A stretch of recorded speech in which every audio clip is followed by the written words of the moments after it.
ಹರೇ ಶ್ರೀನಿವಾಸ. ಎಲ್ಲ ಸಜ್ಜನರಿಗೂ ನನ್ನ ನಮಸ್ಕಾರಗಳು. ಇವತ್ತು ಗುರುಪೂರ್ಣಿಮಾ, ವ್ಯಾಸಪೂರ್ಣಿಮಾ. ಜೀವನದಲ್ಲಿ ತಂದೆ ತಾಯಿಗಳು ಎಷ್ಟು ಮುಖ್ಯನೋ, ಲೌಕಿಕ ಜೀವನಕ್ಕೆ, ಆಧ್ಯಾತ್ಮಿಕ ಜೀವನಕ್ಕೆ, ಯೋಗ ಜೀವನಕ್ಕೆ ಗುರು ಬಹಳ ಮುಖ್ಯ. ಗುರು ಮುಖೇನ ಕಲಿತಂಥ ವಿದ್ಯೆಗೇನೆ ಮಹತ್ವ. ಅದರ ಸಲುವಾಗಿ ದಾಸ ಚತುಷ್ಟಯರಲ್ಲಿ ಒಬ್ಬರಾಗಿರ್ತಕ್ಕಂಥ ಶ್ರೀ ಗೋಪಾಲದಾಸರು ತಮ್ಮ ಕೃತಿಯಲ್ಲಿ ಈ ರೀತಿಯಾಗಿ ನಮಗೆ ತಿಳಿಯಪಡಿಸ್ತಾ ಇದ್ದಾರೆ. ಅದನ್ನು ಪ್ರಸ್ತುತಪಡಿಸ್ತಾ ಇದ್ದೀನಿ.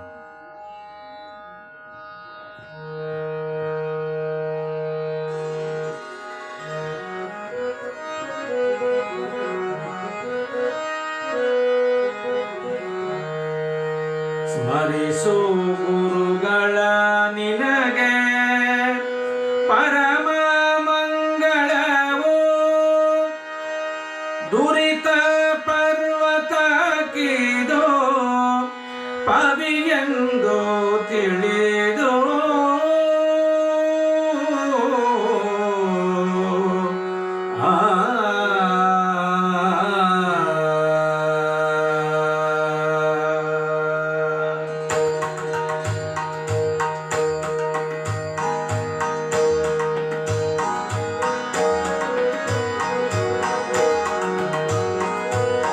ಸ್ಮರಿಸು ಗುರುಗಳ ಮನವೇ, ಸ್ಮರಿಸು ಗುರುಗಳ, ಸ್ಮರಿಸು ಗುರುಗಳ ಮನವೇ, ಸ್ಮರಿಸು ಗುರುಗಳ, ಸ್ಮರಿಸು ಗುರುಗಳ ನಿನಗೆ ಪರಮ ಮಂಗಳವು, ದುರಿತ ಪರ್ವತ ಕಿದೋ ಪವಿಯೆಂದು ತಿಳಿದು, ಸ್ಮರಿಸು ಗುರುಗಳ ಮನವೇ, ಸ್ಮರಿಸು ಗುರುಗಳ.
ಗುರುಗಳ